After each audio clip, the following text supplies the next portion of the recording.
Good morning and welcome. Today we're going to talk about the importance of healthy habits and what that looks like for you. My name is Ryan from Spike Fitness. We're going to talk about why it's important to establish healthy habits, what that looks like for you going forward, and how to best implement them and what it looks like.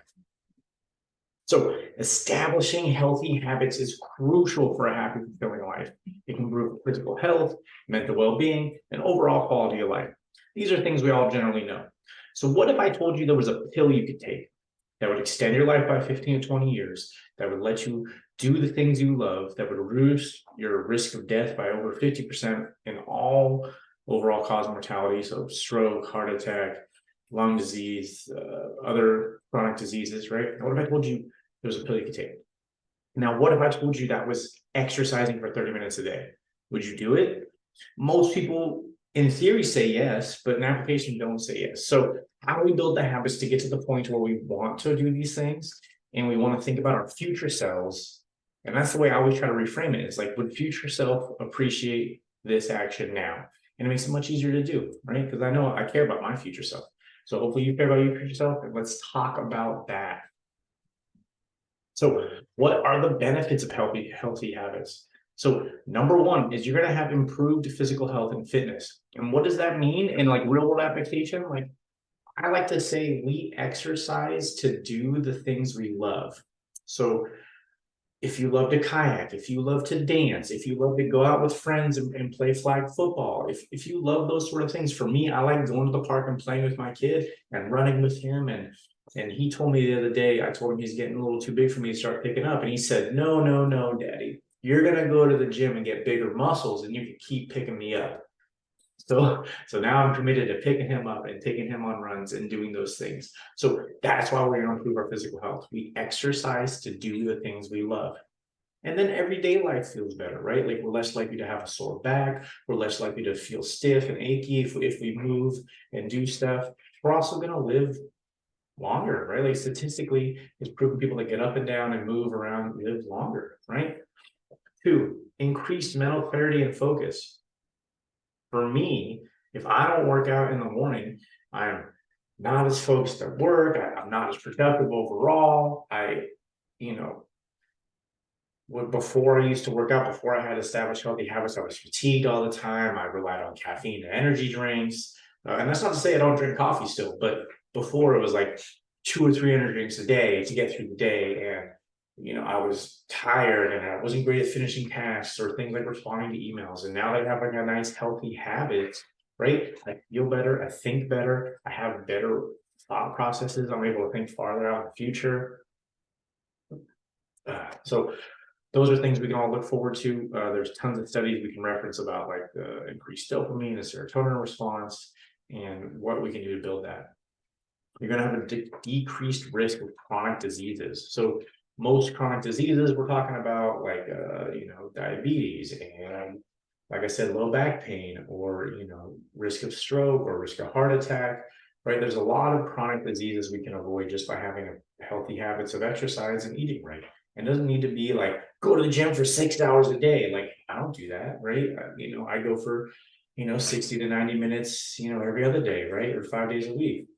And that's a lot for most people, but it really only takes about 30 minutes of raised heart rate activity a day to reduce your risk for chronic diseases. And that could just be walking, right? It could just be moving, right? The worst thing we can do is sit all day. So hopefully if you're active and moving and have an active job, that's a good start, but you should do a little bit more, You're going to have a decreased risk of injury, right? As someone who experienced low back pain a lot in my prior profession, it would happen all the time. I'd move weird and my back would hurt and I'd be like, oh, I'd miss a week of work. Before when my mobility wasn't as good, I'd step off a curb and roll my ankle and it would hurt for weeks and weeks.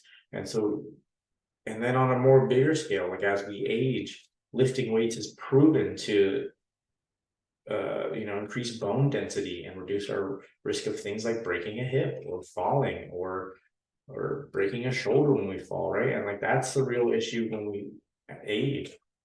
And then my favorite thing is improve self-confidence, right? You're gonna feel better when you work out, regardless of what the number on the scale says, regardless of your aesthetic goals. You're gonna feel better when you accomplish things with these healthy habits, whether it's meal prepping or going to the gym or just going for a hike, right? Like any sort of healthy habit is going to make you feel better and feel like more well-rounded and have better self-confidence.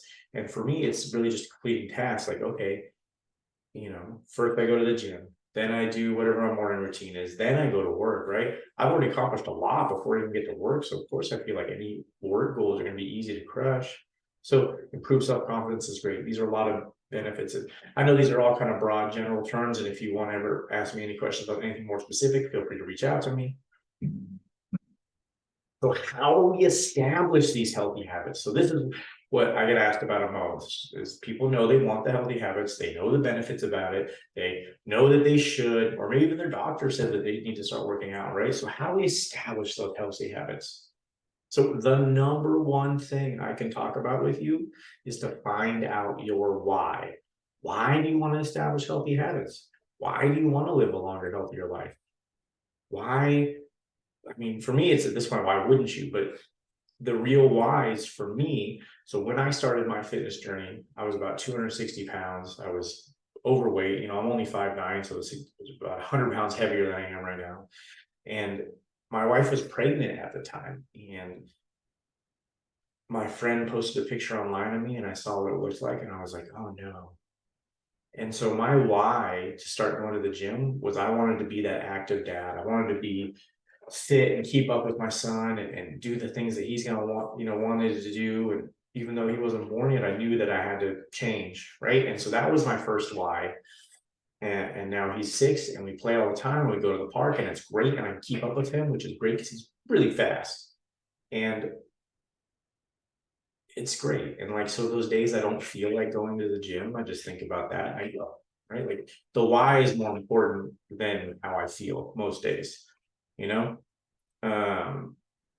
another long-term why is I never want to be helped off a toilet in my old age. And like, that's a very specific aging goal, right? Like I watched my great grandma spend like 20 years in a nursing home, being helped from like bed to room. Like that just seemed miserable to me, right? Like I don't want to do that. I want to be active until the day I die, right? Like I want to stay moving. I want to stay fit.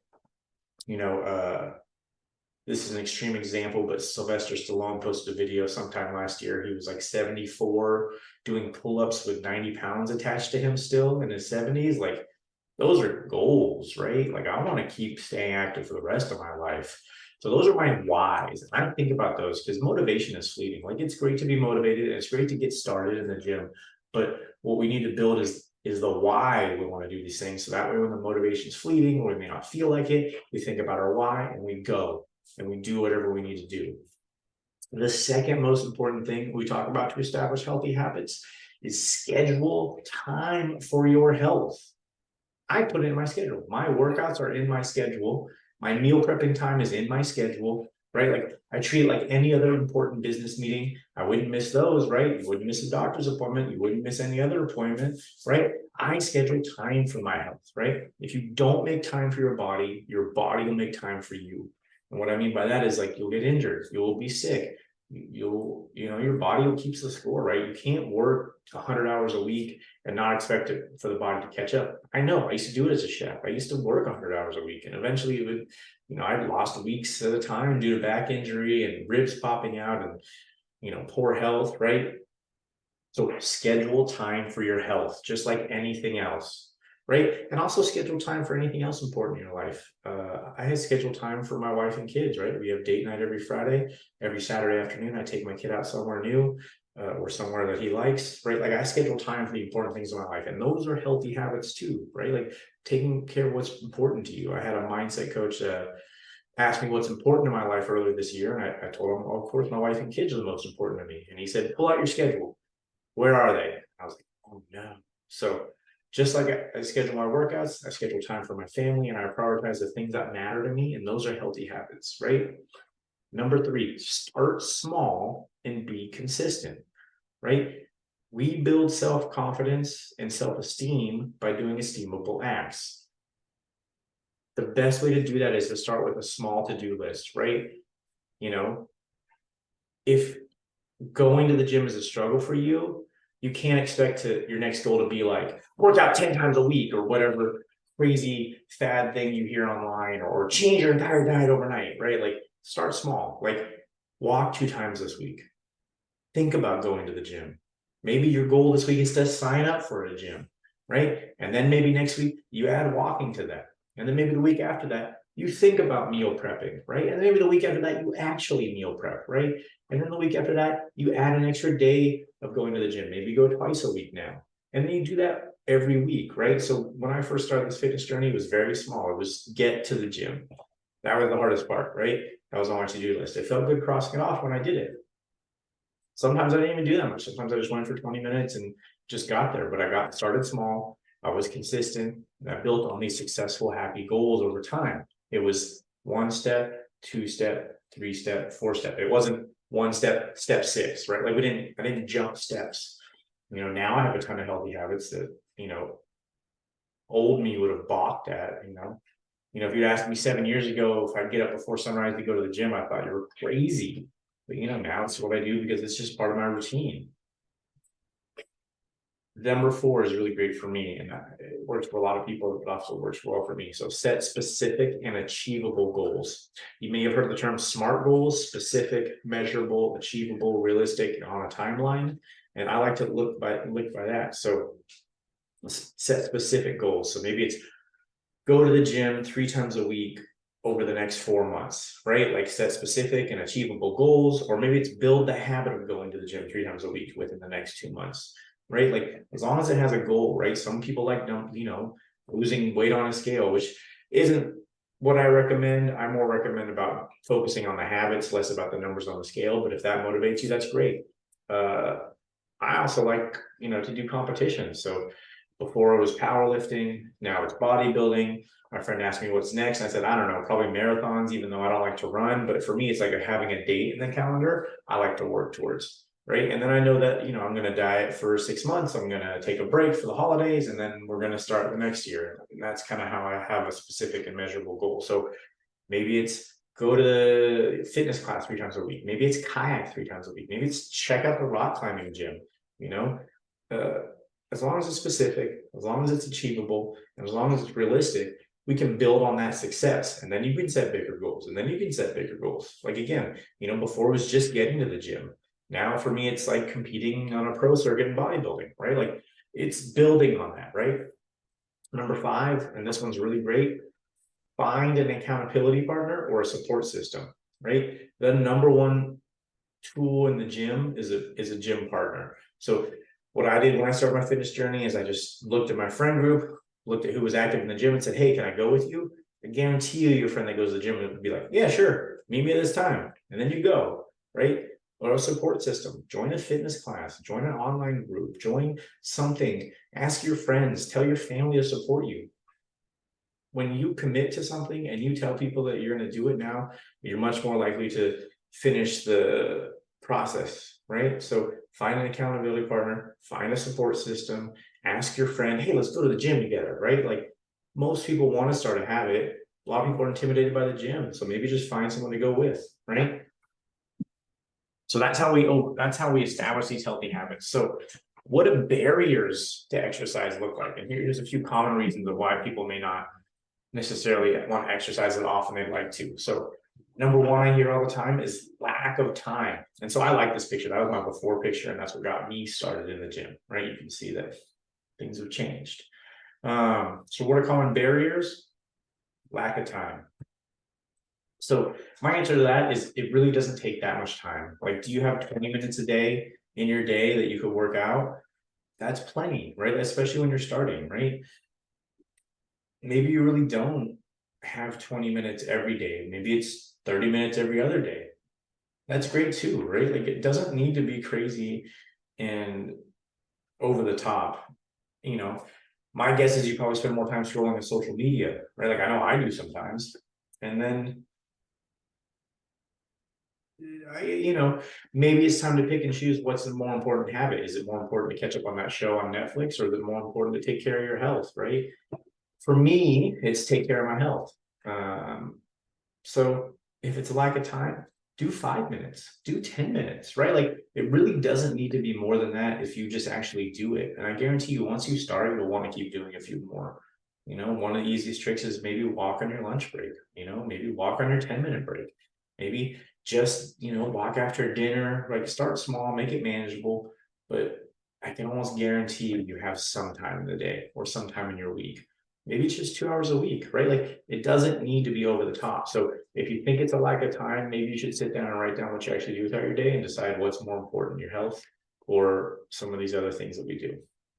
So low motivation. It's really easy to know this, right? Like people aren't really motivated to go to the gym. They may hate going to the gym. They may not like, building these healthy habits. And so this is why we want to build our why, right? When I'm not motivated, I think about my son. I say, okay, I'm gonna go, right? Like when I'm not motivated, I think about like, being old and not being active anymore. I say, okay, let's go, right? Like motivation isn't always necessarily going to get us there, but sometimes if my motivation is really low, I'll listen to motivational speakers, right? Like I'll just put on motivational workout talks on my ear headphones while I'm working out, and that gets me going. So for me, I like some people like Eric Thomas or on the more extreme end is David Goggins. Like find somebody you like, find something you like. Maybe it's music. Sometimes I'll put on some like old school hip hop and say, let's go, right? And get going. So motivation could be an issue, but that's where a support group comes in. That's where a why comes in. That's where having these habits built into where it's already in your schedule is more likely to keep you going. Number 3, expense. So luckily, with the rise of YouTube and social media and all these things and online tools, you can watch workout videos for free all the time. And you really only need some resistance bands. If you want some great resistance bands workouts, you can just go to my YouTube channel, Inspire Fitness, for example, and get some great resistance band workouts. That resistance bands cost a couple dollars, right?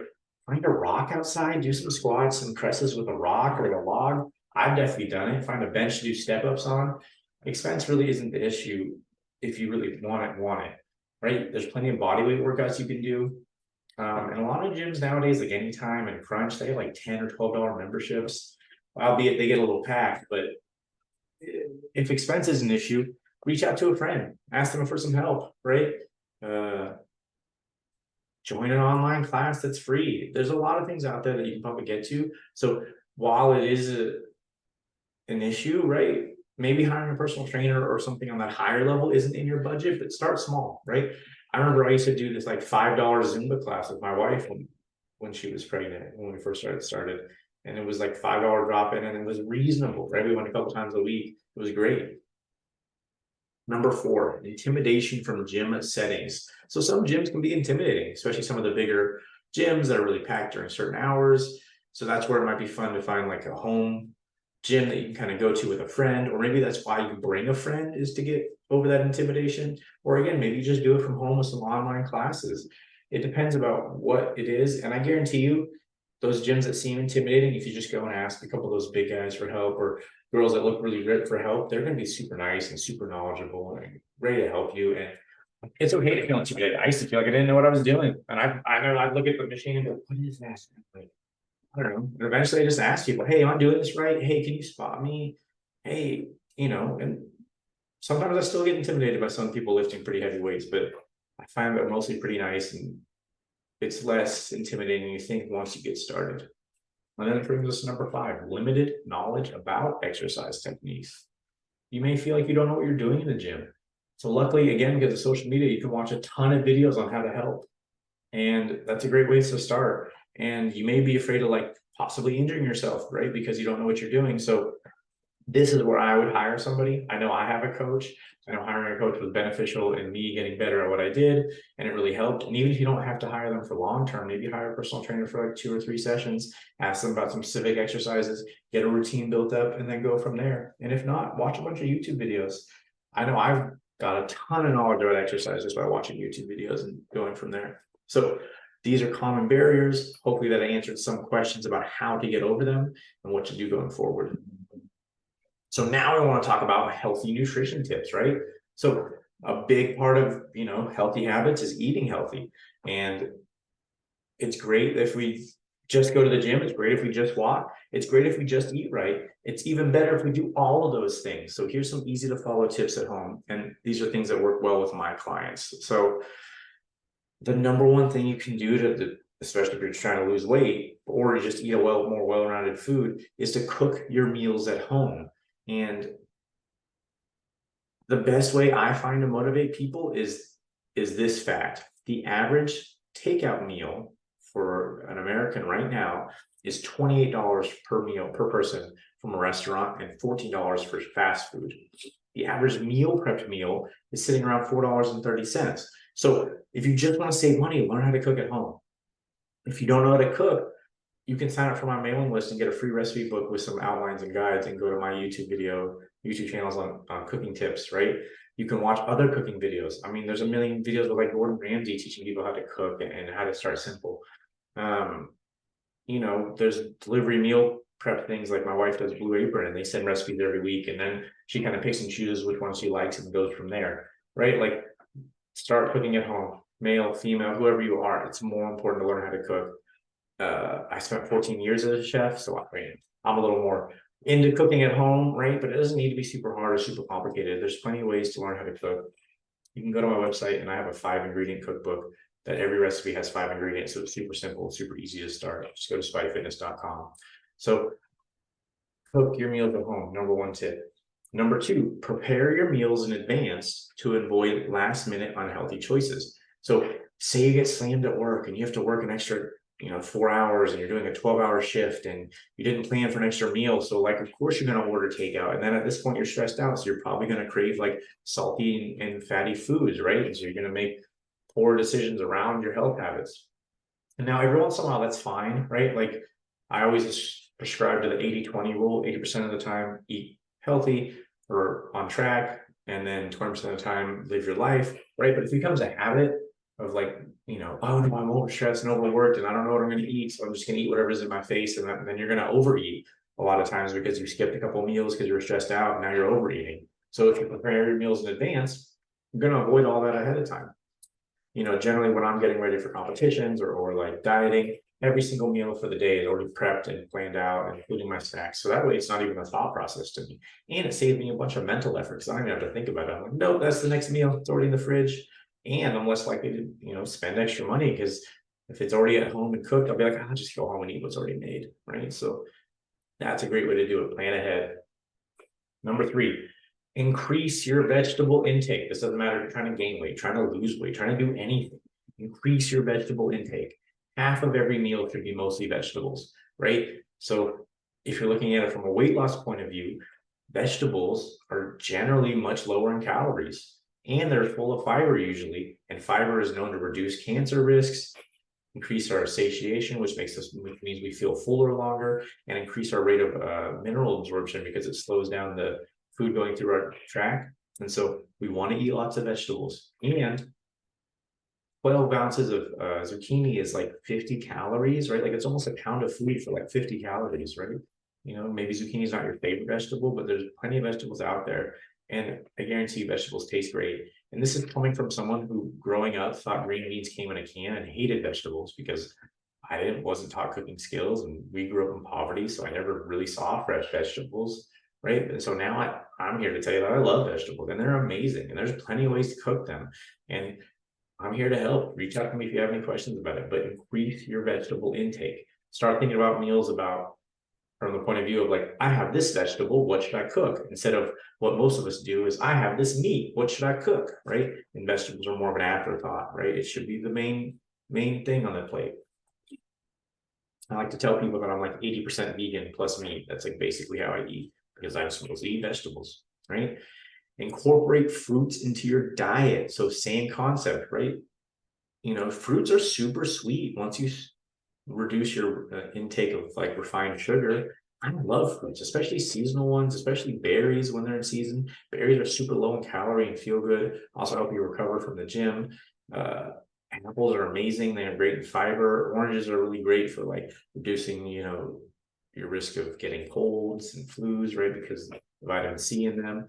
Increase your fruits, right? I especially love cherry season.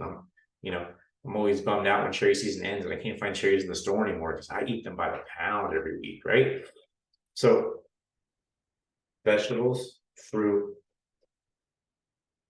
decrease your intake of sugars and alcohols, right?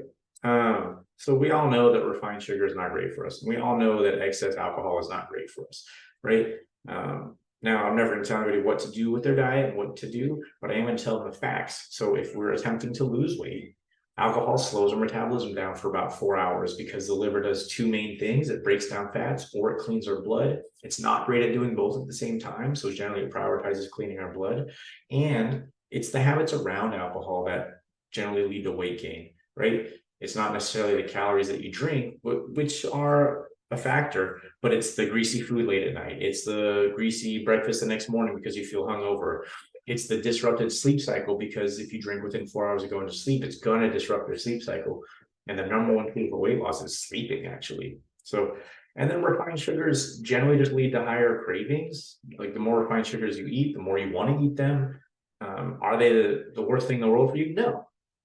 Do they cause you to want to eat more of them? Yes. If you're attempting to lose weight, is having more cravings great? Probably not, right?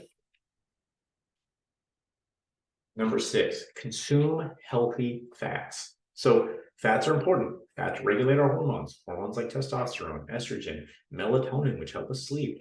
Other sorts of hormones that like have to do with how hungry you are and how full you are, right? And the number one way to control those is by eating healthy fats. And so what does that mean? Avocados, nuts, olive oil, fish oils are pretty good. So things like salmon are great sources of fat. Whatever it looks like for you. If you eat dairy, there's, dairy is a healthy form of fat, right? There's nothing wrong with things like butter. I personally don't eat dairy because it causes inflammation in my diet. But consume healthy fats. Now, the fats we want to avoid are like trans fats, right? And so that means like fried stuff. It's known to cause cancer. It's probably not good for you to consume all the time. Does that mean I don't love fried egg rolls? No, I love egg rolls, man. But I don't eat them very often. I eat them, seasonally. I think that's the way to put it, and then opt for complex carbohydrates. So refined carbohydrates cause an insulin spike, which make us crave more of them, which make us want more of them. There's nothing necessarily wrong with simpler carbohydrates, but I guarantee you, if you eat like things like white bread or white rice, evolutionarily, the body is just designed to get fat because that keeps us alive. So we eat something that's easy to digest and quick to add energy to our system, the brain goes, more of that. And that's what causes that insulin spike. And so we just want to keep eating them. I know there's been times where I've eaten like half a loaf of bread with butter because it's amazing toasted, right? Like, is that ideal? Like, no, probably not. So what are complex carbohydrates? Brown rice, whole grains like farro, quinoa, sweet potatoes are my favorite. Any sort of those things are kind of complex carbs. I also like lentils and beans as complex carbohydrates. And the bonus to them is they tend to have more fiber and keep us full longer. And it lets us perform better in the gym and in the rest of life. So complex carbohydrates. So those are some basics about healthy nutrition tips. So it's up to you. Is it going to be one day or is today day one, right? Healthy habits lead to a happier, more productive life. Don't wait for tomorrow to start taking care of your body and mind. Start now. If you have any questions, reach out to me. To learn more, check out spikefitness.com. I'm here to help you with recipe books, meal plans, support groups. If you want free content, just sign up to my mailing list or go to my YouTube page. Any other questions, reach out to me directly. Let's go.